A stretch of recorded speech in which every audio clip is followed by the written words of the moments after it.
order is a member.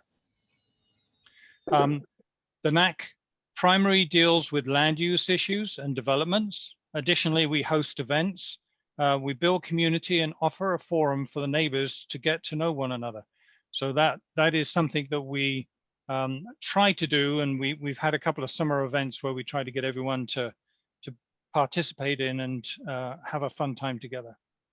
The City of Beaverton has a matching grant program that utilizes funds for some of our activities. So as we participate or as we build these events, the hours that we work, we get paid for, and that goes towards the event itself. So that's what the matching grant is for. If you have an agenda item that you would like to add to our next meeting, or if you have any questions about the NAC or have any ideas for community events or project ideas, please email me afterwards. If you go onto the City of Beaverton website, my email is there. If not, if you send me a chat message while in this meeting, I will actually send you my email address so that you can contact me. I have added my email to the chat. I will do that. Sorry, it tells me I should do that anyway. And I encourage you to send me a quick email during the meeting with your name and contact information so that I can follow up with you if you have any questions. Additionally, your email will be used to send out periodic updates about the NAC. We do send an agenda out. We do post it on Nextdoor and on the website, on the Beaverton NAC website. But we'll also send you a reminder for the meeting if we have your email to do that. So board members, if you see a new face tonight in the meeting, please make sure to introduce yourself. So as we go around, we'll be able to introduce everyone to the rest of the NAC that's been here for a while. So as we call the meeting to order, I'd ask to go around the room and introduce yourself. So I am Mike Alner. I am the chair of the South Beaverton NAC. And I'm going to call on each of you in the list. So if you can just open your mic and respond. So Miles, if you'd like to give us a quick update. I'm Miles Glowacki. I'm the neighborhood program coordinator for the City of Beaverton. Okay, Steve Sparks, so you're a guest here, so please will you introduce yourself? Hello everyone. My name is Stephen Sparks. I'm the executive administrator for long range planning with the Beaverton School District. I did work for the City of Beaverton for 19 years in the Community Development Department. Some of you may recognize me and throw rocks at me or something. I'm seeing Frosty nod because I know why. And I also am a South Beaverton resident, and so I'm happy to be here this evening.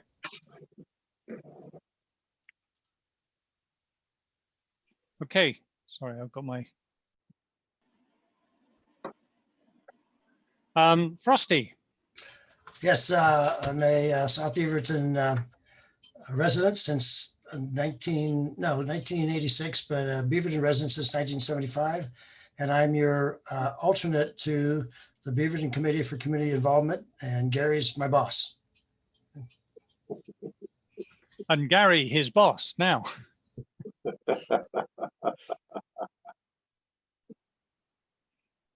Gary, would you like to introduce yourself? Oh, sure. I'm Frosty's boss. My name is Gary Cook, and being Frosty's boss is like herding cats. But having said that, I live in the South Beaverton area, actually in the Sexton Mountain area, very close to these guys that are running the meeting. Having said that, it's nice to be here. Thanks.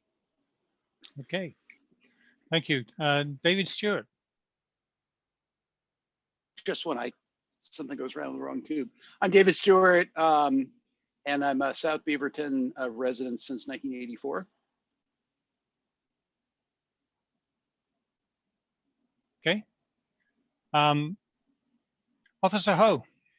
Hey, I'm Officer Jim Ho with the Beaverton Police Department. I'm just here to represent the department for any questions or anything that you may have. Thanks for having me. Well, thank you for being here. Debbie Stewart. Debbie Stewart. I am married to David Stewart, so I've lived in Beaverton as long as he has. I'm a board member for South Beaverton NAC. I guess we represent the northern edge of the South Beaverton NAC because we're almost Highland NAC. And I'm also an at-large member of the BCCI alternate. Okay, thank you. Diane Hess. Hi, this is, I think, my 4th meeting. I've lived in the South Beaverton area since 2004, and previous to that, I was on the other side of Shrewsbury in Tigard since 1995. Well, thank you for being here. Heidi.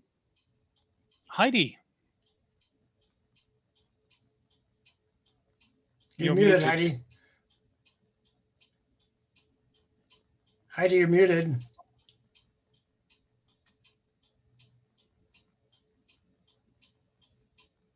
Okay, we'll come back to Heidi when she There she unmutes. goes. Okay. Heidi.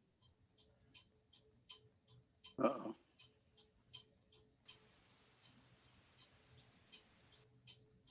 Okay.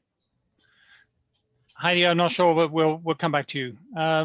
John Wagon. I'm John Wangen. I'm with Sorry. Park and Recreation District. Excited to be here. Thank you for coming. And sorry, that's the English pronunciation of your name. I'm sorry. Close enough. Things keep moving around here, so I'm trying to keep up with everything. Cara?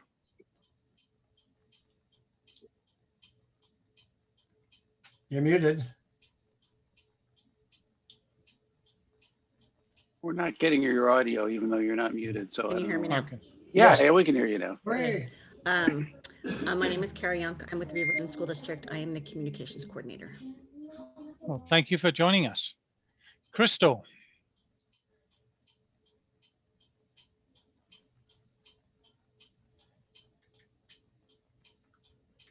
Crystal, you're muted if you are saying anything. Okay. Hi, sorry, I'm kind of cooking dinner at the same time. I'm Crystal. Are we just introducing yourselves? Yeah, just introducing ourselves, what we are. So you're a board member, ex vice chair. So. Okay, yep. Board member, vice chair, live off of Maverick Terrace and been here for a couple years. Okay. Lisa, thank you. Hi, I'm Lisa Mutchler. I'm the recorder for the NAC. It's fun to hear how long everyone's lived here. I don't think I knew all of this, but I have been here since 2015. And I am, I think, the only renter on the board. I live at Sterling Point Apartments. Okay, thank you. Melissa. Hello, my name is Melissa Larson, and I am the communications specialist for the Beaverton School District. Thank you for joining us. Richard. Richard Turnock. We live in Carr Estates. I lived in Beaverton since 1976. We moved here to this house in 1996. I'm retired and on the board. You're also the vice chair. Okay. I hope Officer Ho doesn't misinterpret that. The vice chair, okay. The chair of vice. All right, did I miss anyone? Because this list is jumping up and down. Is there anyone else? Heidi, can you go back? Oh, Heidi. I'm back. Can you hear me now? Yes. Yes, we can. Oh, good. I'm Heidi Marietta. I am the NAC treasurer. I have lived in the Beaverton area since 2006, but I was in the Greenway area at first, and I've been in South Beaverton for 8 years now. Again, thank you very much. Thank you everyone for being here. I tried to keep on schedule. I'm a little bit later today, so we're going to move quickly on now to Officer Jimmy Ho. Thank you for your presentation. Oh shit. So I really don't have much this month.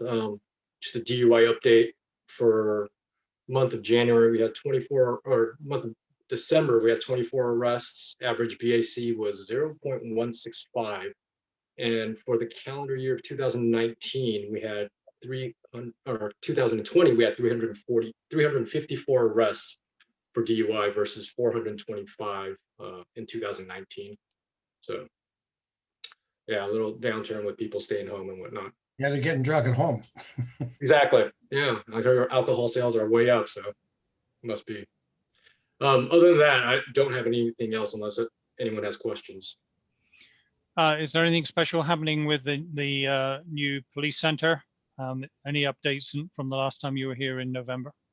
With the police center, I mean, they're still installing things and updating things. I think seems like they finally finished, you know, the front and just the greenery stuff. But other than that, they're just adding little things here and there. So it's still an ongoing project.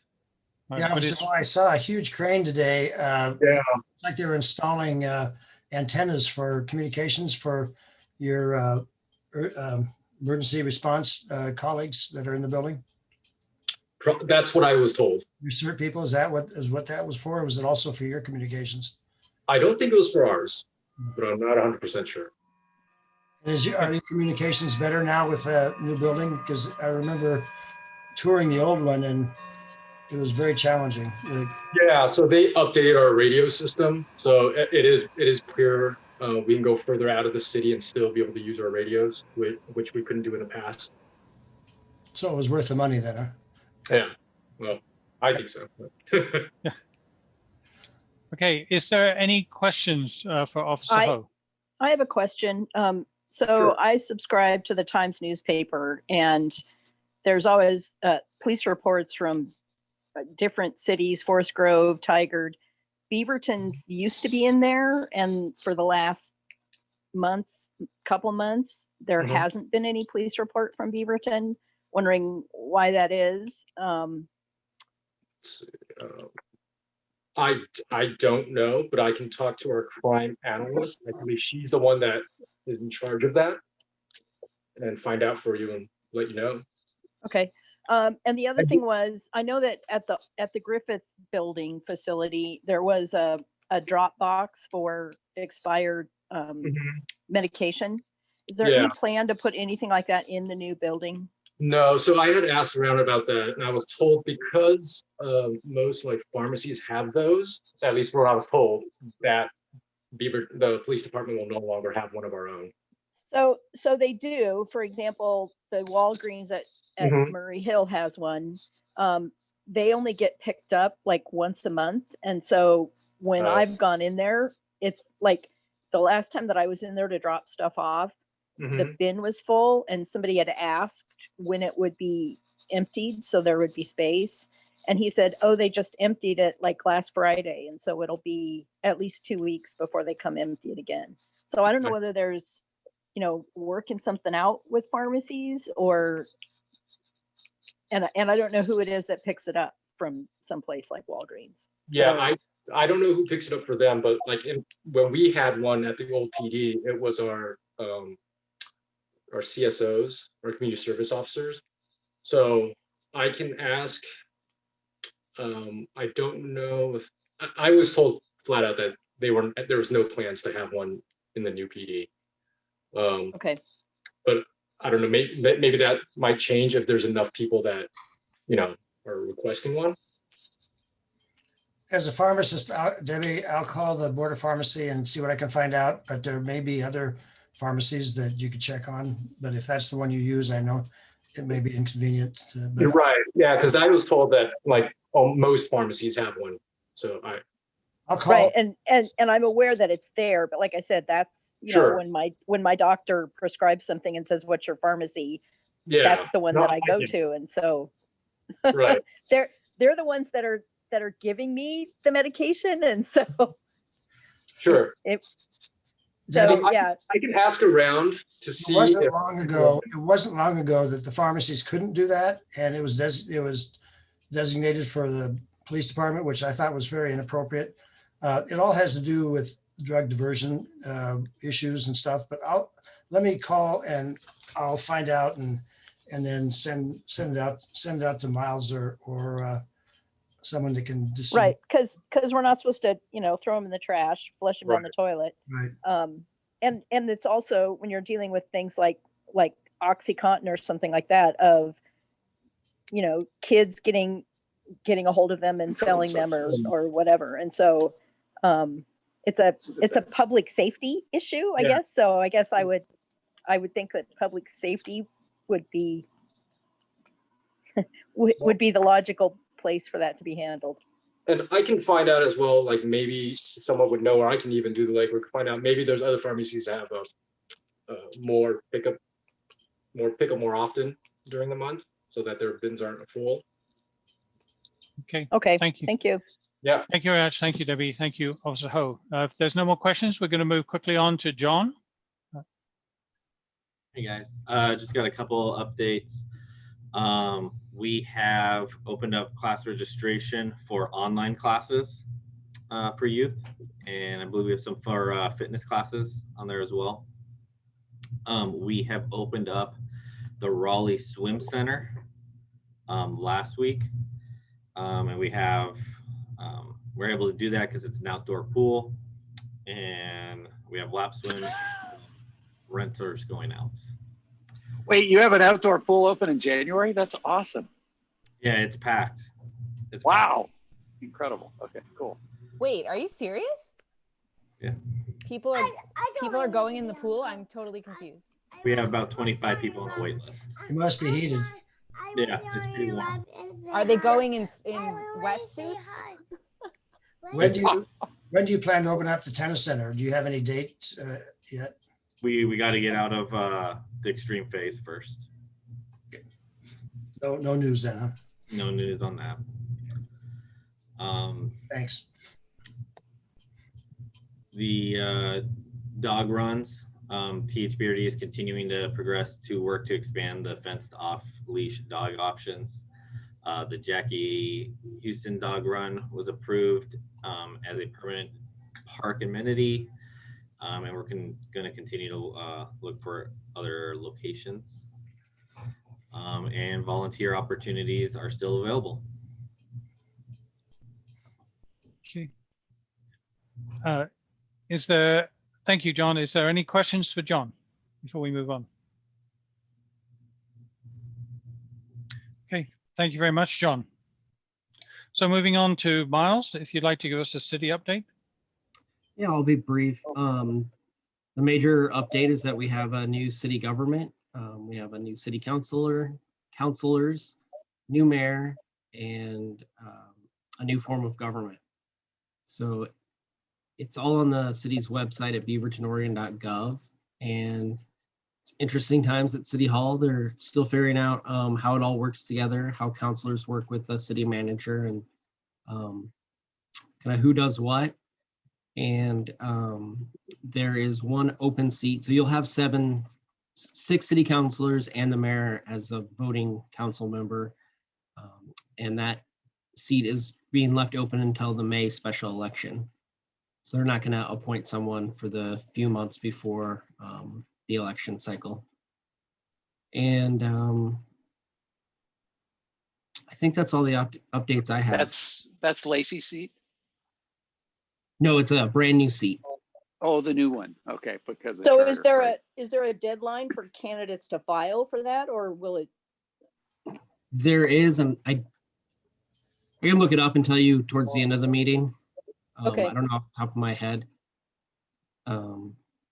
It's a THPRD will also have 3 board positions up this year. I'm not sure about the school district. I believe they have 1 or 2 up, 4 up. Whoa. So if you're looking for an elected position, there's lots of opportunity. I take it the pay's good. No, I don't think it is.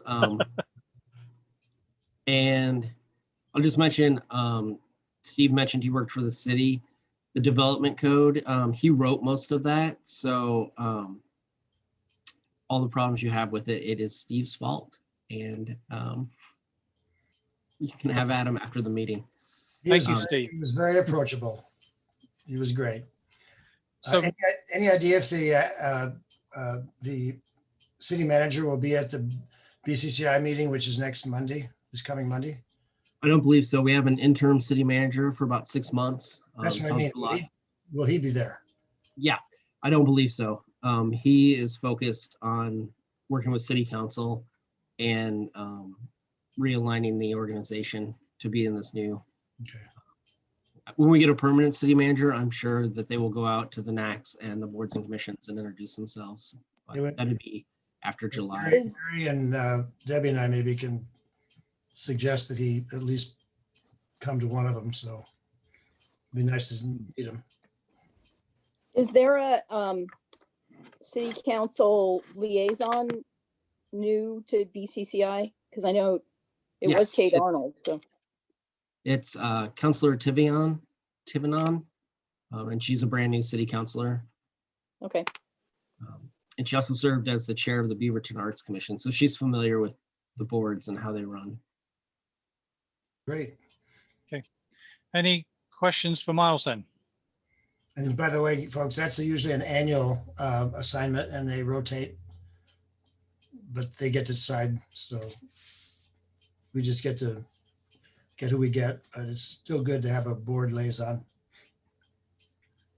So Miles, one thing I'd ask is Lynn raised the question about the security on Zoom. So I know you've done some research and sent something out to everyone, but if you just want to give us a very quick overview of what you highlighted for me. Yeah. So the city utilizes Zoom Gov, so Zoom for governments. It's been cleared by the Department of Homeland Security. Actually, quite a long list of federal departments use it, states, cities. All the infrastructure is US-based. All the employees are US-based that touch any of the data or work on Zoom government. So it's very secure. It's different than the Zoom that you get to use for free or use for business purposes. Okay. Any questions about that before we move on? Okay, Miles, would you like to run the TVF&R video for me? Sorry, you're muted. Can we move that towards the end? I'm having trouble getting it to pull up. Yep, certainly. I'll move that to the end. So Gary, you're up. Okay, let's see. I'm Gary Cook. I'm the NAC BCCI member. There were basically three major things that came from the last BCCI meeting. First of all, the city is transitioning to a new charter. That's been said before, but there's quite a substantive change in the form of government that the city's working on, and they're doing it with a new interim city administrator. So everybody's busy. House Bill 2001 is a work in progress issue. That's the bill that requires all residential areas to allow for attached housing or multiple housing. Let's see, the land use committee, the land use subcommittee is working on a land use handbook update. It's going to be directed primarily to NAC chairs and members. And its focus is, what do I do when I get a request for development or a request for comment because there's a development and I've not had a clue about land use or what all this stuff is? Where do I go? What's my first step? That's the idea. This handbook is going to rely heavily on existing materials. There's a lot of land use and zoning and planning stuff on the website already. I think it's a question of how do we effectively use what's already out there. Lastly, I'm not aware of any new development proposals within the South Beaverton neighborhood. I'm on the development notification list, and nothing has come through for South Beaverton. Having said that, if there's questions, I'll be glad to try to answer a couple. If not, I'm finished. Okay, thank you. Any questions for Gary? So one of the updates for one of the ones we had in June was that the church down, I can't remember the road, but the Baptist church that was building onto the school, they've actually are now reworking it. They contacted me this week and said that they are actually going to be resubmitting what they were requesting. So that will be coming up in the near future. So we'll have to keep an eye on that. Yeah, That was Brockman and 135th, Yes. just east of Hayden. Yeah, and we won't get notice until that application's been filed and it's complete. So it'll, the notice part kind of comes in towards the tail end of, well, depending on the type of land use action they're asking for, but that's generally pretty late in the process. Okay. And Crystal, if you're available, I know you're busy, but did you hear any more about that other development that was, or maybe Debbie, over in the park, Southridge Park? Property's still for sale, as far as I can tell. Okay. Or yeah, back on the market. So. Hey, Debbie, I drove by that today and someone was living in it. There was cars there and. There's a renter in the house. Okay. Yeah. Oh, okay. And there has been. So even when it was for sale before, there was a renter there, and so wanting to inquire about buying the property, it was one of those don't contact occupant kind of things. So it's not owner occupied. Okay. Okay, thank you. Thank you, Gary. So we're now moving on to Steve. So Steve, we're ready for you now. Well, thank you. Just to tag on to Gary's report about development. I'm still a planner, I can't help it. But one thing that you all need to be aware of is the Willamette water supply project and the line that's going to come down Shoals Ferry Road. It's going to take a hard right turn at the intersection of 175th, go all the way down Shoals Ferry Road, cross 217, keep going down Shoals Ferry Road to Allen, where it will take a left, go down to Western and take a right. So the project will be working in, they're planning to work in the 217 crossing this summer. And in terms of disrupting Shoals Ferry Road, that's probably at least 2 years out for your section of, or our section of Shoals Ferry Road, but it will be a major disruption to, traffic at least in the coming years. Is that a part of the whole Cooper Mountain development, or because? No, it's completely separate. It is Shoals Ferry Road from Murray West would seem to be pretty affected by the next phases of Cooper Mountain. Yeah. So that's also the next couple of years too. So correct. And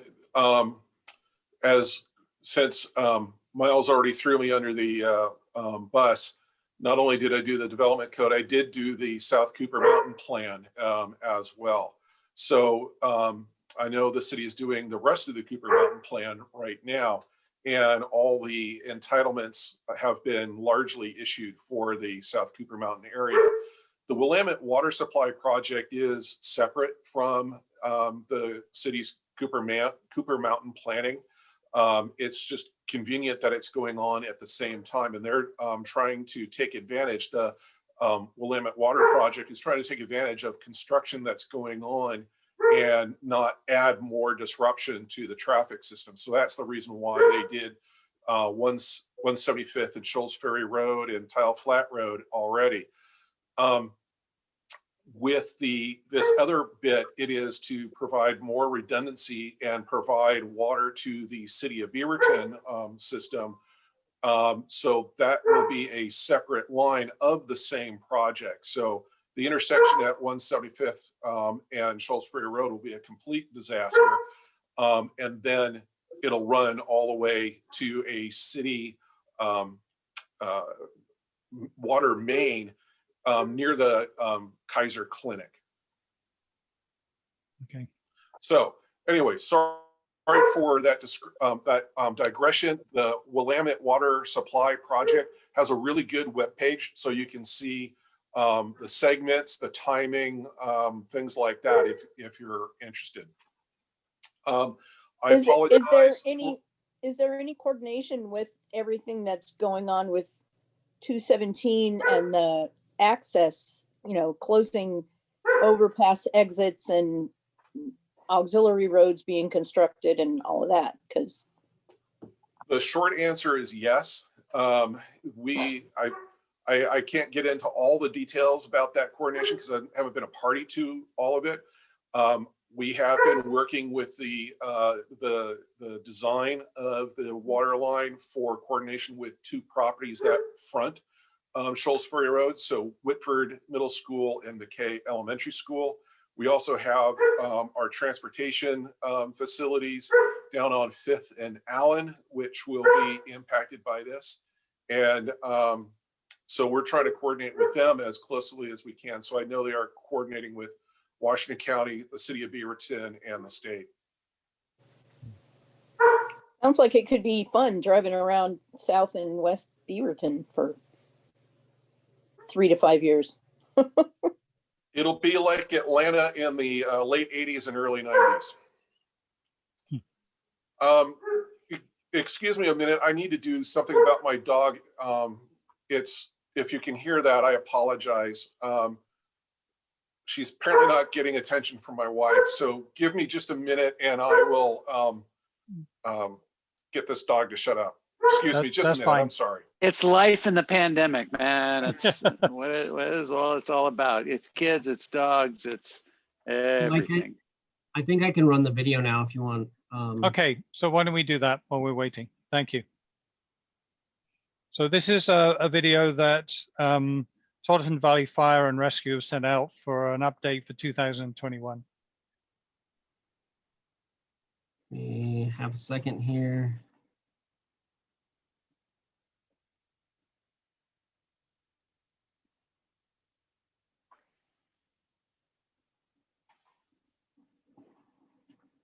Hello, everyone. I'm Fire Chief Derek Wiess, and thank you for tuning in to this latest update from your fire department. Things remain busy at TVF&R with no sign of slowing down. With the pandemic's prevalence in our region and positive cases at an all-time high, we continue operating in emergency mode. At this time, our buildings remain closed to the public as we continue to respond at high levels of PPE to medical calls and perform extensive sanitation measures to prevent disease spread. As of today, we've had a total of 6 employees test positive for COVID since March. And while I wish that number was 0, we are grateful there have only been 6 cases out of a workforce of nearly 600 people. Thankfully, everyone has recovered and back to work at this time. Our personnel remain vigilant on and off duty to protect themselves and their families from COVID, and we strongly encourage you to do the same. Be sure to follow the guidance provided by public health officials, including avoiding gatherings, which have been a source of spread for the virus.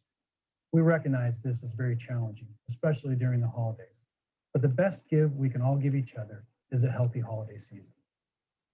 Our COVID-19 task force is in regular contact with state and local public health partners, and we're planning for the rollout of the vaccine. And in non-pandemic news, we are currently in the process of moving into our new logistics building in Tualatin. The building will house our fleet, facilities, and supply departments. It includes features that will greatly enhance our efficiency, so our first responders have the tools, supplies, and equipment they need. Work is nearly finished at the site of our new Charbonneau Fire Station off of I-5 in Wilsonville. Firefighter medics will move into the station in February. Not only will the station improve our ability to respond to emergencies in that area, it strengthens our entire system. Another big initiative that we'll tackle in 2021 is our strategic plan. We will evaluate progress on existing goals in our current plan and create new objectives for the future. And lastly, we are excited to announce the launch of our Safety First newsletter. The first issue has been posted on tvfr.com and includes topics that will help ensure you have a safe winter season. There's even a contest the whole family can enter. Thanks again for listening. And from all of us at TVF&R, have a safe, happy, and healthy holiday season. Thank you, Miles. Okay, Steve, we had a quick advert while you were gone, so. Well, it's always nice to hear from THPRD, or I'm sorry, TVF&R, and timely holiday gathering messages. So anyway, not to throw stones. Apologize for that. Anyway, again, my name is Stephen Sparks. I live in the Steeplechase area. So, and I've been here since '99 and been in the Beaverton area since '96. I'm here to talk tonight about the district's long-range facilities plan. And that plan is a state mandate, and it is a document that we use to identify all of our facility needs, and the plan is the basis from which a future capital bond proposal is sent to the voters. Now, I want to emphasize from the start that our board has done nothing to develop a bond proposal or make any plans on referral or anything like that. This is just the first step. And a part of that first step is hearing from the community what types of needs and priorities and things like that that the community has. In terms of staff, we could propose or we could identify enough need to do like a $2 billion bond, but that's not realistic. And frankly, our voters have to tell us what's important to them.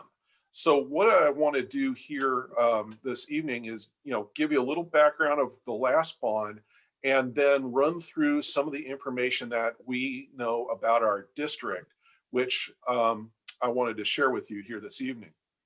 So our last long-range plan was done in 2010, and that led to the 2014 capital bond, and that was a $680 million bond. And at the time, that was the largest bond ever passed in the state for an educational system.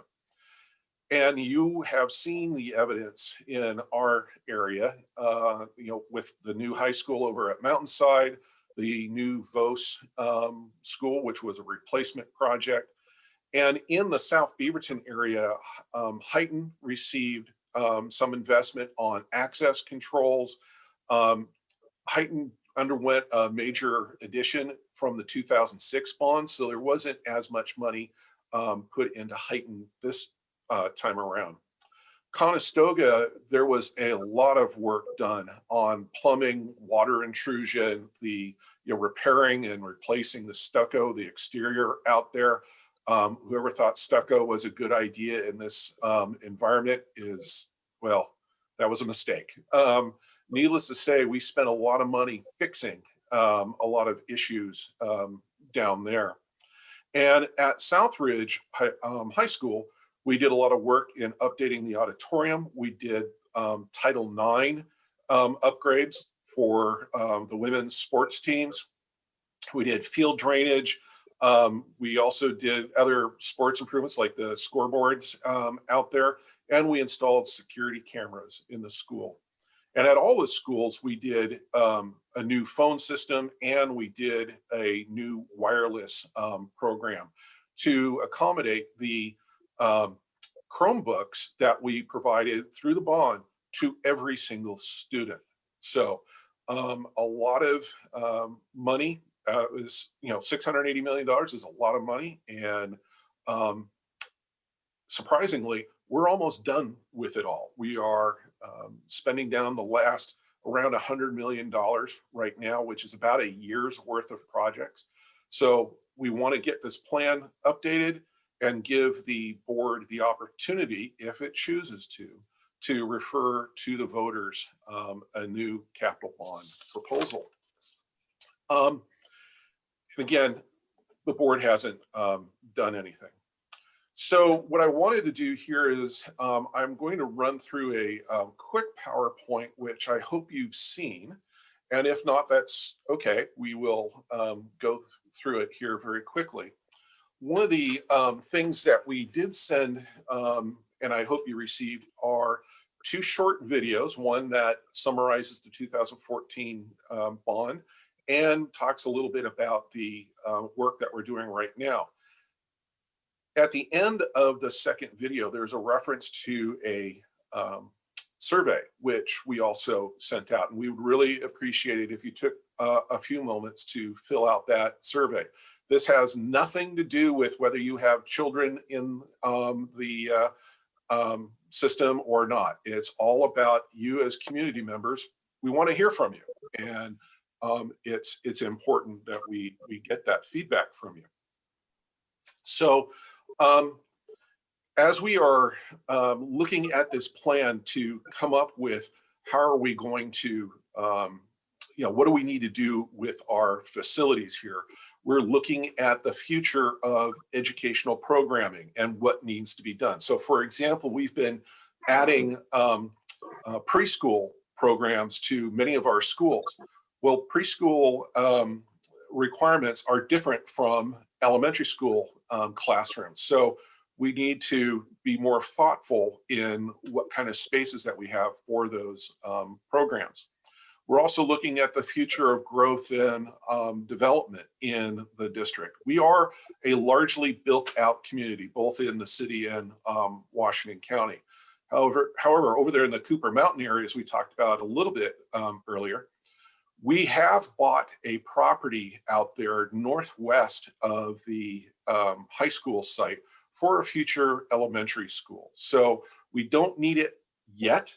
That will be a future bond proposal to build an elementary school out there if the need comes up.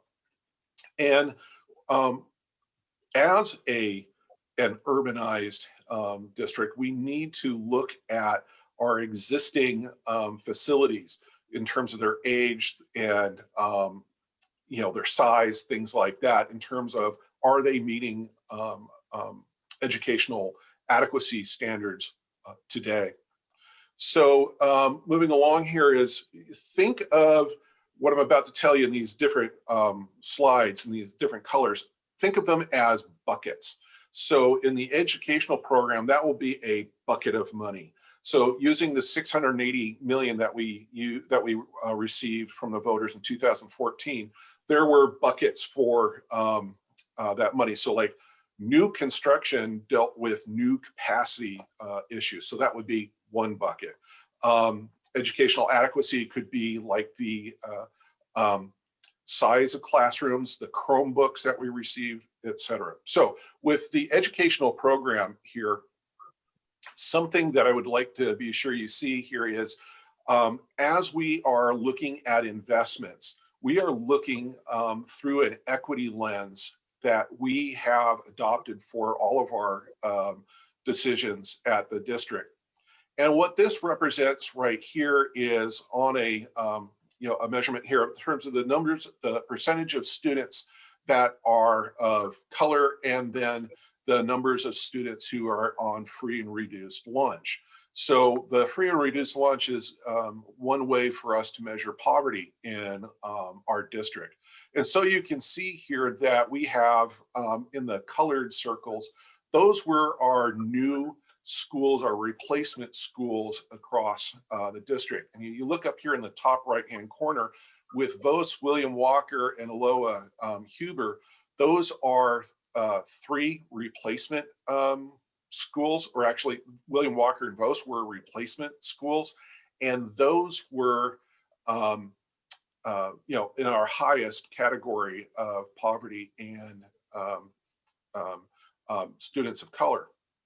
Aloha Huber was built in 2005 in a prior bond measure. So that's just one way for us to look at how our facilities compare in an equity lens. You'll also see that we've tried to distribute it geographically across the district. And noting here, the 3 out of 10 new schools had more than 50% of free reduced lunch. That reflects accurately our overall percentage on free reduced lunch across the district.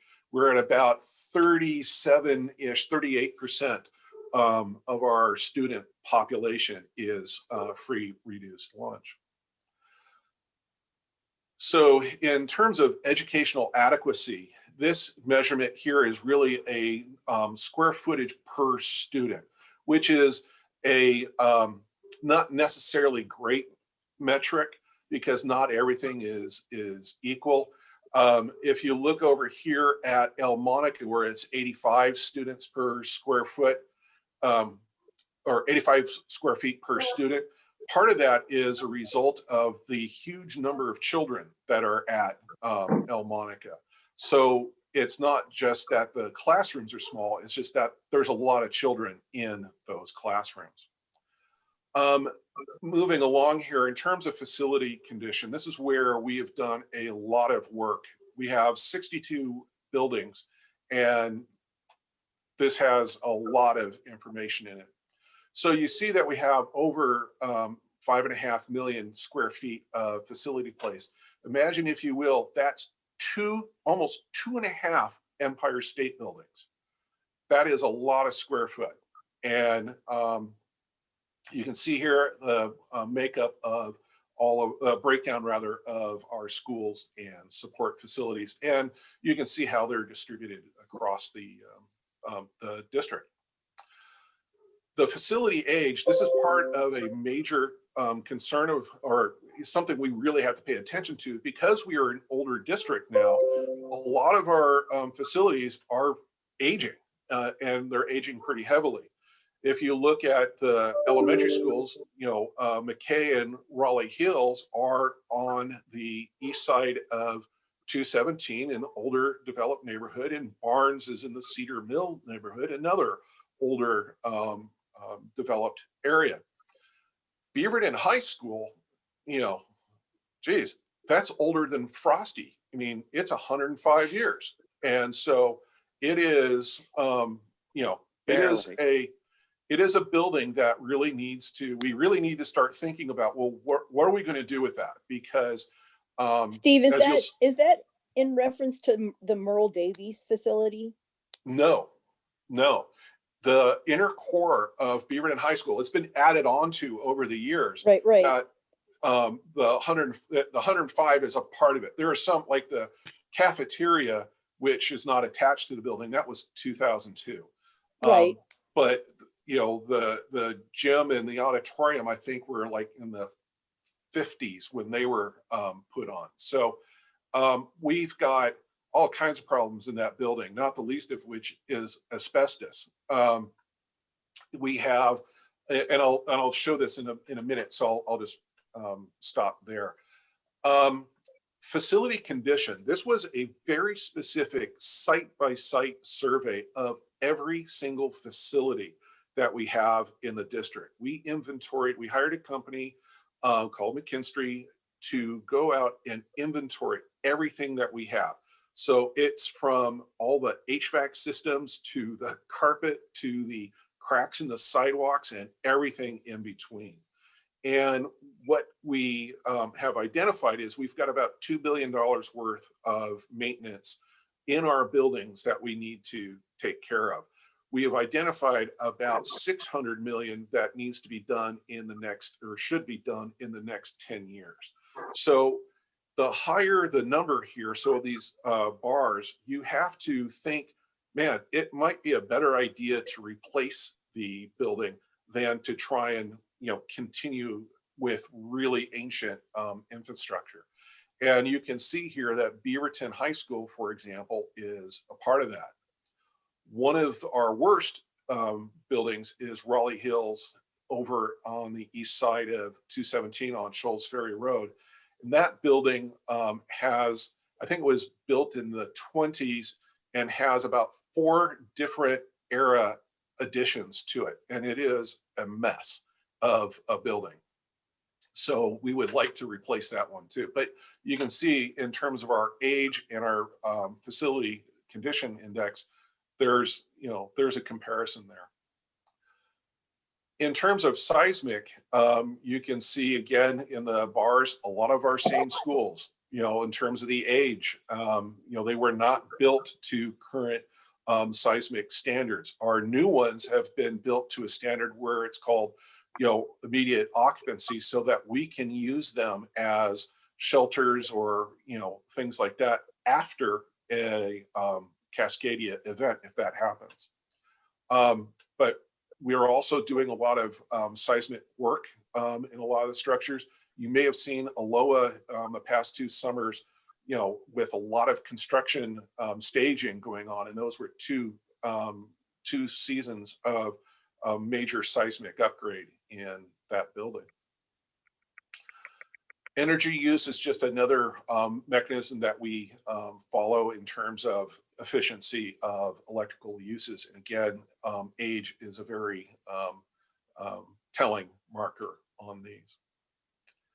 So I mentioned earlier about the deferred maintenance. This is a 10-year schedule. This isn't to say that we got to have 610, but this $1 million, it just gives you an indication by school what kind of investments are needed from a maintenance perspective.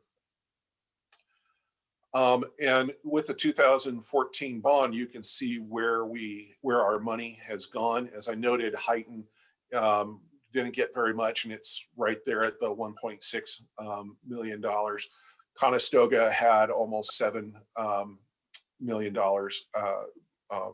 put into it. And then Southridge is a little over 2.5. So in terms of capacity enrollment, we have enough enrollment or enough capacity in our schools across the district to accommodate, but we don't necessarily have schools where people are. So the darker the red, the greater the capacity issues that we need to address, and the darker the blue, the more room that we have.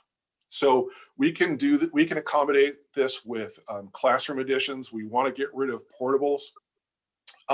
We could also deal with it with boundary adjustments. And if any of you are with me on the middle school attendance boundary adjustment we just completed, you'll know that that is not a easy thing to do.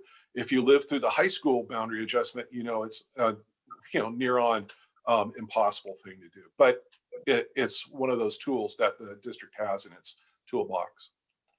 Here's what we have for the middle school. You have a question? Sure, sure. Are you projecting that the enrollment's going to go down?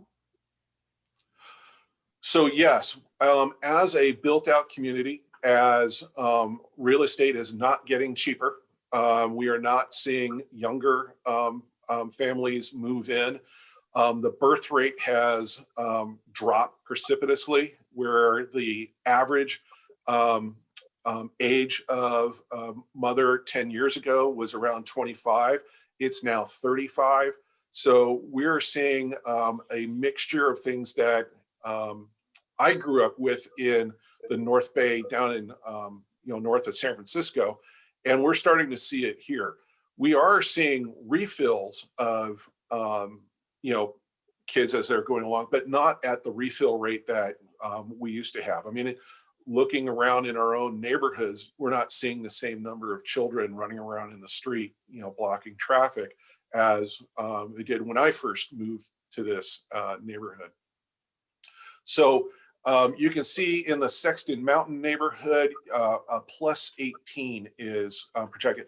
And let me emphasize projections as an educated estimate of what's going to happen. It won't be 18, it'll be in that neighborhood. You see down in the Shoals Heights neighborhood, a +55, and that's dealing with the areas primarily west or east rather of 175th.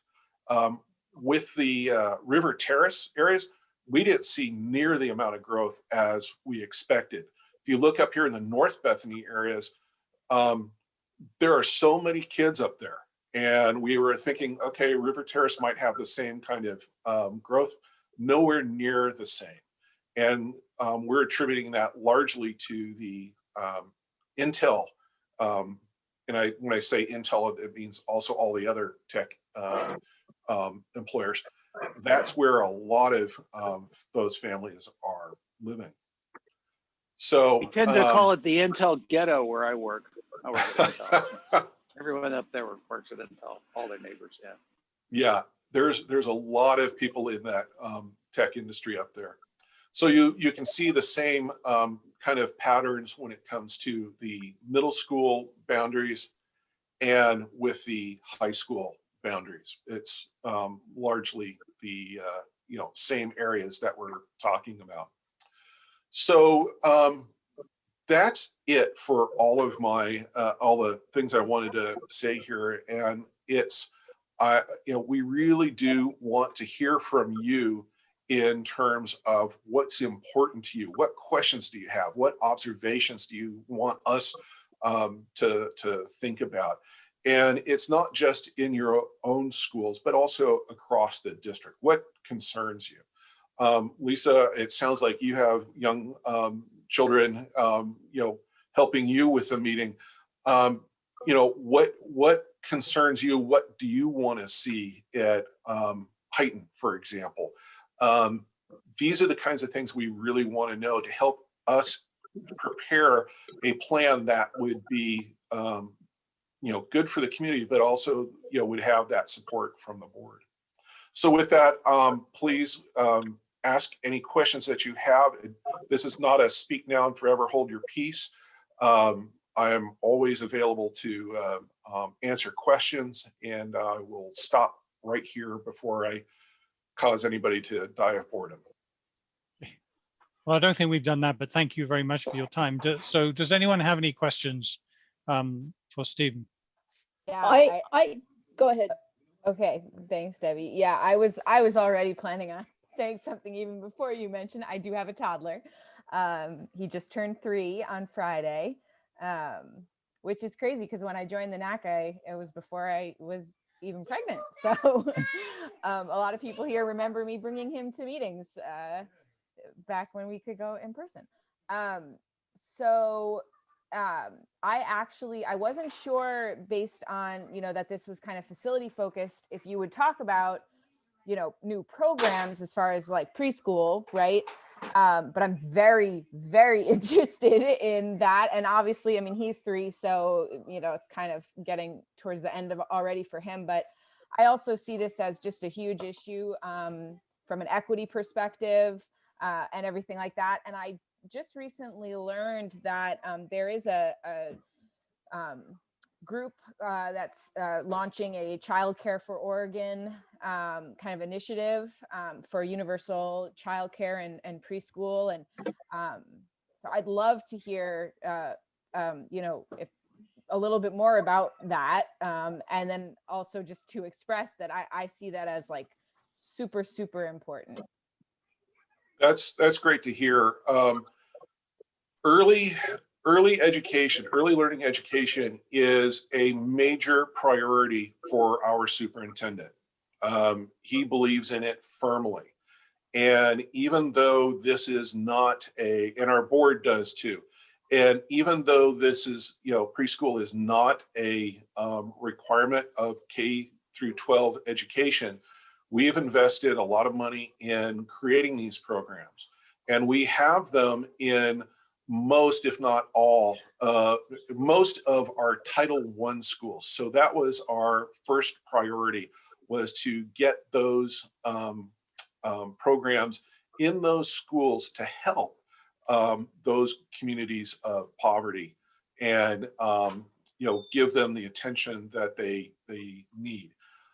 I think if you were to share with us that preschool is a priority, regardless of title or not, that is important information for us in the board to have, because we have created our own self not limit, but our goal being Title I. If there's enough support community wide that this is a priority, well then we need to look at expanding that program. Thank you. Anyone else, any comments? So you talked about boundaries and I guess, and your background with planning. And in looking at the schools that are overcrowded, like Sado, that's like a brand new school, right? And so it seems like the the planning and, you know, looking at, oh, it's, you know, primarily high-tech people that are living in those areas, and those are the kids that are going to school. That didn't all happen overnight. Like, oh, wow, surprise, the school's overcrowded, brand new. So again, it's like, who's coordinating with Intel's gonna, you know, how is Intel doing? Are they hiring people? Are they building more facilities? You know, looking 10 years, it almost feels like, at least for me, in terms of expanding urban growth boundary and where houses are being built, and then where schools are being built, and where jobs are, that it's almost like nobody's talking to each other. It sort of is happening by accident. Because I'm looking at, you know, Cooper Mountain, right? It's like, where are those kids going to go to school once all that housing is built? And then, you know, in terms of housing, in terms of House Bill 2001, if you have multi-family housing being built in more places, that's going to increase enrollment, even if, so it just seems like from just a community member, not everybody's talking to everybody, and boundary changes are extremely unpopular.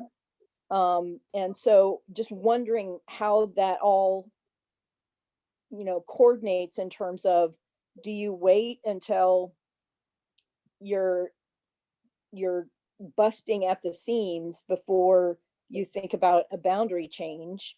And I believe right now there's no school that's under construction.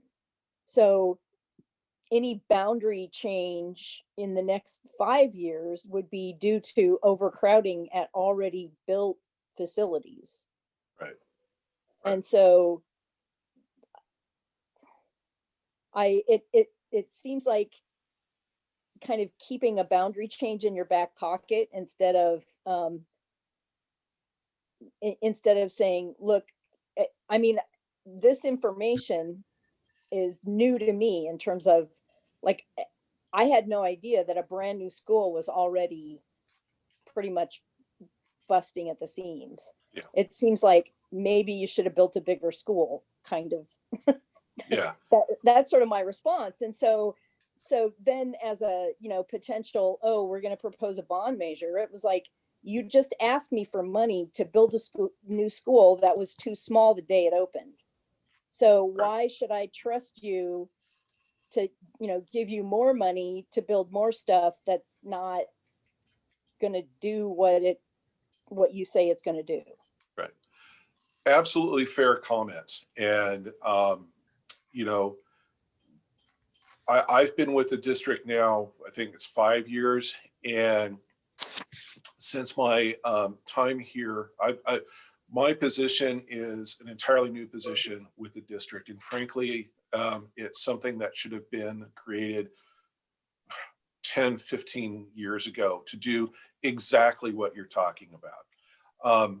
I don't want to speak ill of anybody who preceded me, but one of the good things that me and my team do is, given my background in knowing all the developers and the large property owners, I call them and sit down. Well, not anymore, but I used to sit down with them pretty regular to find out, okay, what's going on? Who, you know, what are your timeframes? What are your plans? What is your pricing point? You know, for example, the former Kmart site, we've all seen the apartments going up there, and, you know, the schools in the area are just thrilled because they're thinking they're going to get tons of kids. Well, all of those units are going to be market rate units, and the preponderance of them are 1-bedroom units. So we don't see the child generation in that kind of development. The development next to the Aloha Costco, that former driving range, that was 240 units of affordable housing that we were pretty close in predicting how how many children would be out of that. Over immediately west of Mountainside High School is going to be another 100 to 150 unit affordable housing project. So we're already on top of that. So I think I'm going the long way of trying to respond. We've learned from our mistakes and are trying to, correct them in being at the table while development is being considered rather than reacting to it. So when I look at Sato up there, we are not, we are at capacity right now. We're not over capacity. But as that community finishes developing out there, yeah, we're going to be seeing a lot of kids. And that's where you get the 107, the plus 174 up there. Right. But are you thinking, considering that with looking, like you were saying about, Raleigh Park, where it's under capacity because it's an older neighborhood, new people that are moving to the area, for the most part, are not going to be able to afford to buy a house in that area, a family. Right. So, we're not talking affordable housing. And so, are you looking at a Raleigh Park becoming what's now the Garden Home Rec Center used to be a school? When that neighborhood aged, there weren't families in that neighborhood anymore. And so it was an empty school. Right.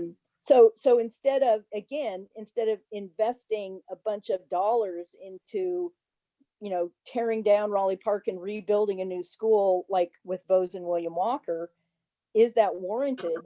Or are you putting good money after bad when it's going to be 20 years before there are enough kids in that neighborhood? Because otherwise you're talking about, oh, well, let's take the overcrowding north of 26 and bus those kids to those less than full facilities. Well, that's not going to be popular. Right. I think the district heard that, it was enough for parents to deal with the busing the Bose kids out to out to the new middle school for a year while their school was under construction, but to do that as a stopgap semi-permanent solution to overcrowding, again, it just tells me that planners aren't planning. They're right. So yeah, another excellent and fair point. One thing that I would this is going to sound like me being defensive, and I don't want it to be that way. It's because it's not intended that way. The district is hamstrung in acquiring property that developers don't have. We have to have the money in the bank to buy it. And I bought the property for the elementary school in the Cooper Mountain area, and it hurt tremendously to give or to pay what that person was asking for per acre.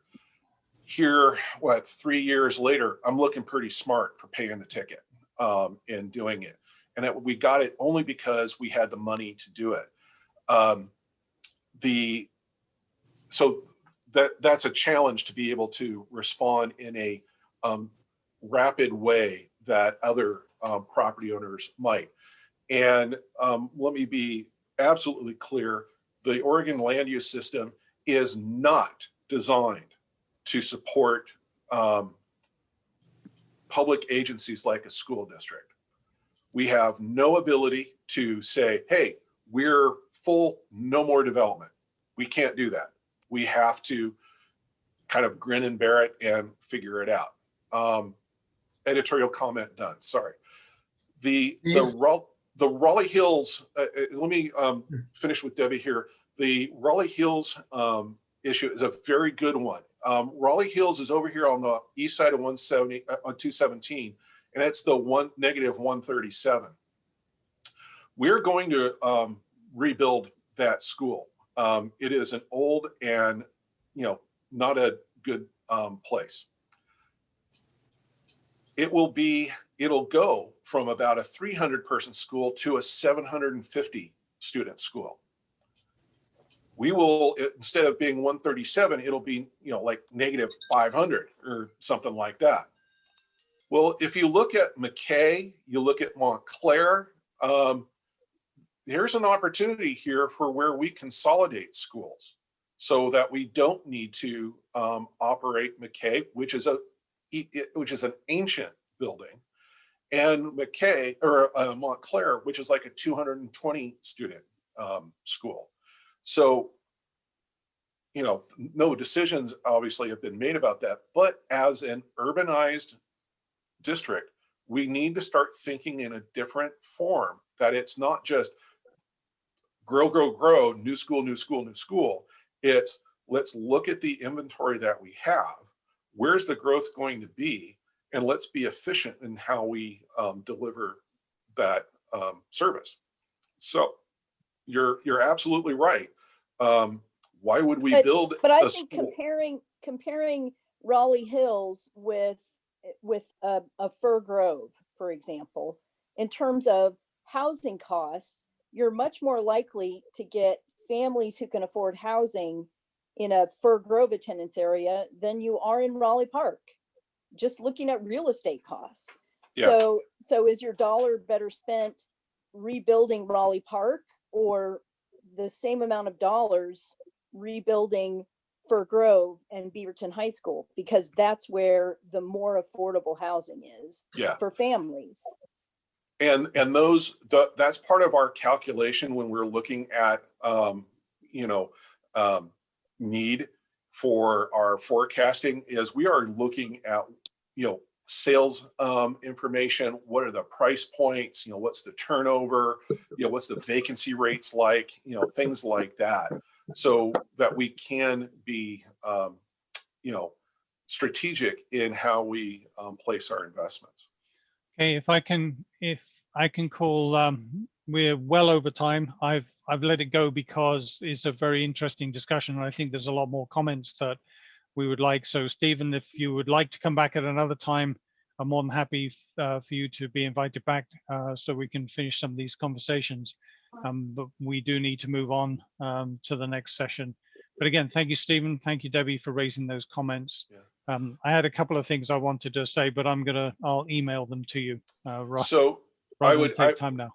I would offer that, please, by all means, email me. My email address is Stephen with a V _Sparks and all of our emails are organized that way, where it's full first name _ last name at beaverton.k12.or.us.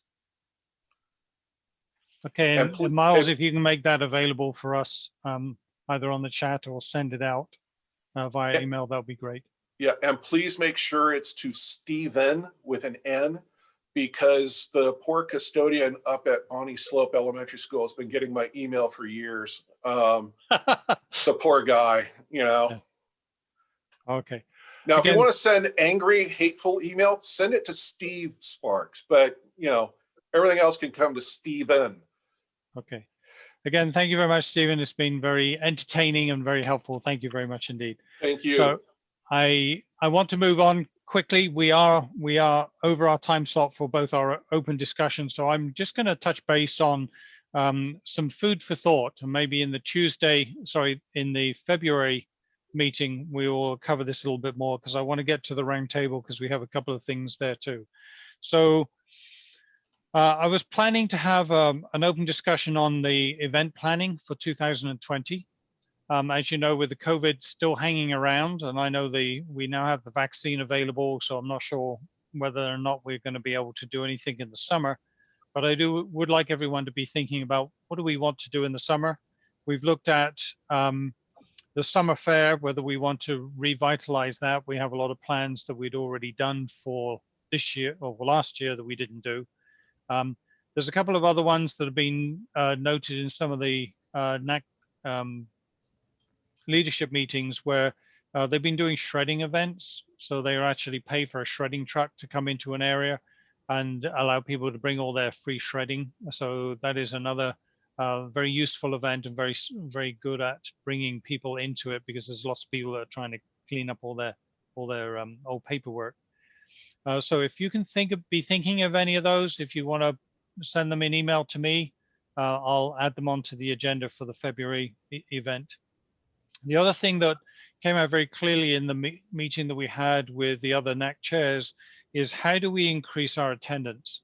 I know there's a lot of the Zoom stuff going on. We're currently still not meeting in person, but I'd like every one of this NAC to be thinking about what can we do to increase the attendance. We're here as a neighborhood, and I know most of the people that are on here. We've been coming for years. So what can we do to bring new blood and to bring more involvement into our group from the community so that we can have more input? So if you can be thinking about that, and then we'll have a further discussion in February, if that's okay. I did want to allow the schools to finish what they were discussing. So with all of that said, we're going to move now on to the round table. We have a couple of things to discuss, and I'm going to hand it over to Richard in a couple of seconds. One of the updates that I wanted to give was, I don't know if anyone noted from the last meeting we had in November, we were talking about the parking outside the Highton Park, the entrance. I don't know if anyone's noticed, there are 2 now no parking signs actually by the entrance of the park. So next time you go by, you'll be able to see the fact that, you know, they can't park across the entrance anymore. They've actually put those markers in place. So that's a great job. Thank you, Miles, for working through the traffic commissions for that. Is there any other comments that anyone else has before we move on to Richard's part of the roundtable? There's not any up, because I know that it was all, we also discussed other traffic control, like road striping or anything like that. Is that, are there no parking signs at the park entrance? That's it for all you that no, live up there? We've been very busy over the summer. I've been very busy, so I've not followed up on a lot of them. So I will be trying to get back into the swing of things. And yes, we will need to continue to look at those types of options, whether we want to put a speed sign up there to slow traffic down. There's been a lot of comments of the fact that when they did the radar traps up here, or the speed monitoring, none of the cars were going that fast. So would it be wasted by putting signs up there just to show people speed if they're never speeding anyway? So yeah, we will be re-going through that. I think we'll revitalize that in the February going forward into the year. But at the moment, we are getting a lot more cars parked out here too, so we need to look at that as well and how we're going to address those parking. Is there any other comments before I hand it over to Richard? Yeah, so I did have a couple of thoughts about mainly just kind of thinking about ways we can use our funds and our team to improve our neighborhood. So maybe this is stuff we can really dive into in February, but the 2 ideas that I had come up with so far were if we could sponsor or be part of adding some more little free libraries or other like little free something or other ideas. There's one which I guess is, there's one in Highton Meadows, right? There's one like on one of the paths over there.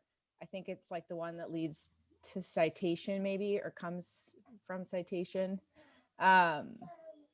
So I was thinking about that. And then also, and Miles, I was going to ask you, because I don't know how this works with like what property is city owned that we would be allowed to possibly sponsor to place art on. So like sculptures, because I got this with the murals, that the other NAC did. And I was like, I wonder if we could do something like that. And I was thinking about sculptures or other kinds of, art that we could sponsor being added, but it has to be on city-owned property, obviously. Yeah, I have maps with city-owned property. We own little chunks and slices of property everywhere. Yeah. Usually from when we put a road in, there's a few feet left over. Neighbors Southwest partnered with the Arts Commission to put a piece in on Barrows, towards the west end of Barrows. off to the side of the road. So it's been done before, and we would have to work with the Arts Commission on it, but it's definitely a possibility. Yeah, So- Lisa, I think that's a great idea. I think those Lisa, are terrific Lisa, I'm ideas. on the grants subcommittee of BCCI. So I would recommend that you put your ideas on paper, and if you want to run it by me, and I'd be happy to, help you work it out or add more. And then it could go through the NAC first, there's nothing saying that a NAC can't do more than one matching grant, right, Miles? So yeah, that's correct. So I'd be more than happy to help you. I'm going to be heading down to Arizona about mid February through March, but I'll have my laptop and stuff. And so if you want to even talk about it, you can give me a call before then, and maybe help you. And I don't want to circumvent what Frosty's saying, but Lisa, if you'd like to pass them here, I think if we can take it through the NAC and have a look at it so we can have some concerted effort together, that will be great. I was just going to help her get us started. No, that's why I wasn't trying to circumvent you. Yeah. Perfect. But it's got to go through the NAC first too. So Yeah, that's awesome. Thank you. Miles. Just so you know, I actually helped the Greenway with their virtual dog or animal walk. Oh, yeah. They had no clue what to do, and then we kind of co-sponsored it, although it didn't cost us any money. But I don't think it was real successful, but it was a good attempt and good idea that maybe flourish in another year. Maybe in 21 or 22. Mm-hmm. So Miles, can I give you the action? If you can give us a map of the properties that are in our NAC area, that would be great. Yeah, so Miles, I was trying to find those maps. Like I thought maybe they would be publicly available, but if they are, I couldn't find them. So that is actually the kind of first step that I was thinking about, is trying to understand what spots we could actually use and what would be spots that would get, decent amounts of foot traffic and things like that. So that'd be fantastic if you could send that out. Yeah. I'll have our GIS department create something that's usable. Okay. And just by the way, if I heard you right about talking about trees, planting trees, Highland actually had a grant for just that, planting trees in their NAC area. Right. Trees are a great idea. I was thinking art or sculptures or things like that, but I would totally go for trees too, or anything, just the way I was looking at it is, we are meant to be this like hyper local group, right? That is like, how do I improve the quality of life, like right in my neighborhood? And for me, it's like, let's make it nicer. Like, let's make outside nicer. Let's, put pretty things up. So yeah. Awesome. Thanks everyone. I look forward to working on this. Okay, Richard, we have 4 minutes. We have Heidi to give her announcement, but I know that that's going to take her about 2 seconds. So I'm going to hand it over to you. Thank you. So the Beaverton Climate Action Plan was adopted by the City Council in November 2019. The plan was created by a contractor that was hired by the city, and it includes 86 action items. On December 1st, 2020, the Beaverton City Council received the first annual report on that climate action plan, and the staff reported on action on 42 of the 86 action items. The Beaverton staff that are assigned to this are Scott Keller, the Senior Program Manager for Sustainability and Recycling in the Mayor's Office, and Kevin Bolin. It was newly hired. He started at the end of July. So they had a lot of delays in 2020 because of the pandemic, but also because this position was, sustainability analyst position was vacant. So both the climate action plan and that first annual report can be found on the city's website under sustainability. The city council plans in early 2021 to recruit community members for a climate advisory committee, which might eventually become a board. I showed En-ROADS, it's called En-ROADS, a climate simulation, to Scott and Kevin during a Zoom meeting with me in December. And the theme was Think Global, Act Local. So we talked about how Beaverton's actions might align with a global actions that might be taking place across the world that would lower the temperature over time and maintain equity and improve the economics. This helped reinforce their awareness that vehicle transportation is the largest emission source in Beaverton, and there are global benefits for reducing emissions from transportation. So next Thursday, I'm going to offer another workshop. I'm going to open it up to all of you. I'm going to send you a link if you're available next Thursday, January 28th at 6:30. I'll facilitate a climate workshop, the same as I gave to Scott and Kevin.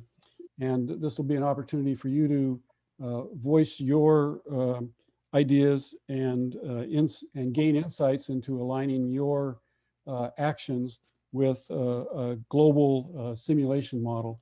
So I'll be sending a link to each of you.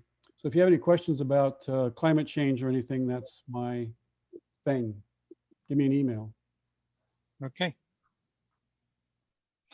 So any questions for Richard?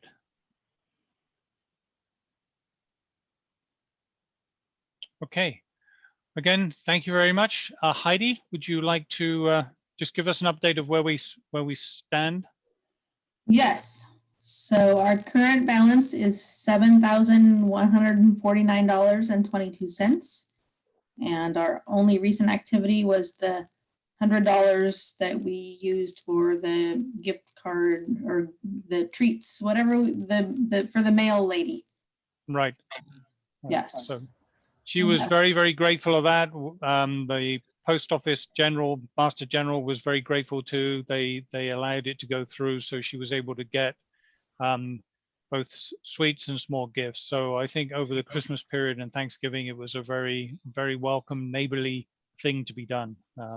So I haven't seen any activity, but I took my son out several times to look for rocks that were painted. It worked really well. He was really excited to wait for the next day when he went back to see what the rock had become. So he really enjoyed it. So thank you all for supporting that program. Any other questions before we adjourn? I thank everyone. Oh yes, sorry, Diane. I just have one question. It just, it really has not a whole lot to do with anything. It's not blocking anything, but I was curious. There was a tree on Brockman and 135th that fell probably a few weeks ago. Parts of it were cut off, but the tree itself is still laying up against like the subdivision sign. It's on the opposite side of what Heighton would be. So might not even be part of this NAC. What is the process on something like that? I mean, it seems a little sketchy that it's still just laying there, this great big tree with the roots up out of the ground. Is that city or because it's a sign in front of a neighborhood? Is it how does something like that normally get taken care of? Is it in the parking strip on the streets? No. So you've got the corner and it like is in the middle of the corner and then there's the big sign that says that's that neighborhood and it's tipped over. And I just happened to drive by it the day that it went down and they were out there and they cut multiple pieces off. I just thought it was interesting that nothing's been done to it since then. So Miles, do you have a comment on that? Yeah, so those monument signs are private property. They're owned usually by the HOA. They are owned by the HOA. If the HOA is not active anymore, that could be a reason that it's just sitting there. Because they're made up of volunteers, and if no one wants to do it, then they just kind of go dormant. If it was a safety issue across the public right of way, like across the sidewalk or the street, city crews would have gone out and cleaned up to where it becomes private property. But then it's up to the property owner to take care of it. Okay, so it could sit there until something happens. Yeah, and I imagine they're trying to figure out who's going to pay for it. Gotcha. Yeah, I had to take a tree down in my backyard because it was dying really badly, and it was about $1,000. Yeah, it's expensive. It's amazing how expensive it is. Oh yeah, we had a tree go down in our backyard that ended up going over the green space trail that's right behind our house because we live right behind Southridge. And somebody came out and took what landed on the other side of the fence. But then, yes, we had to take everything out of our fence or out of our yard. And it was not covered by insurance because it did not land on the structure. That tree viewable from Brockman as you're heading east from Davies? No, it's literally if you come off 135th, so you've got Heighton on one side and the church on the other, and you're driving straight up and you look across Brockman, it's right there on the corner. On the north side. I walked by that tree like right after the big windstorm we had a couple of weeks ago, and yeah, it's I haven't been by there lately, so I'm kind of surprised it's still there. But oh yeah, I was still there when I drove home from work today. Like I said, I keep going. That's a situation. So on the north side of Brockman, between Sorrento and Davies, between Sorrento and 135th more specifically, there's a whole bunch of trees in the parking strip, but there's a retaining wall and fences of the houses that are on the north side of Brockman. They don't face Brockman. They're, it's their backyards, but are those their trees, their sidewalk, those homeowners, or is it city right of way, city trees responsible? I'd have to look at a map to tell. Generally, if your property is adjacent to the sidewalk or the planter strip, that's your responsibility. It's public right of way. You can't build anything in it, but you're responsible for the sidewalk repair and trees. And even if you're, I get that. It's difficult to tell where property lines are, but yep. I'm pretty sure those homeowners that live on whatever street that is, that that is in the neighborhood that's on the north side of Brockman, don't come out and shovel those sidewalks when it snows or rake the leaves. Well, they should. They have 4 hours from daylight to get it done. They have 2 sidewalks, one in their back, crossing the fence in the backyard, and one in their front yard. Right. Yeah, the city planted, when this Sexton Mountain Development was built in 1985, the city came in and planted a bunch of trees, and they were the wrong type of trees, and their roots started upending the sidewalks. Guess who was responsible? Oh, it wasn't just your neighborhood, because we had one too. Yeah. So it's okay. It's not something that's so we took all the trees down, and then we were told we had to plant new trees, so we put bushes in there. So I'll be around for a few minutes after the meeting, after Mike ends it, if anybody has any other questions. Okay. And again, I thank you, everyone. Thank you very much. I think it was a good meeting. We got a lot covered, and look forward to the next meeting. If you have any comments, please do send them to me, and I will try and make sure they're included in next month's agenda. Again, thank you very much. Have a great evening, everyone. Happy New Year. Happy New Year to you.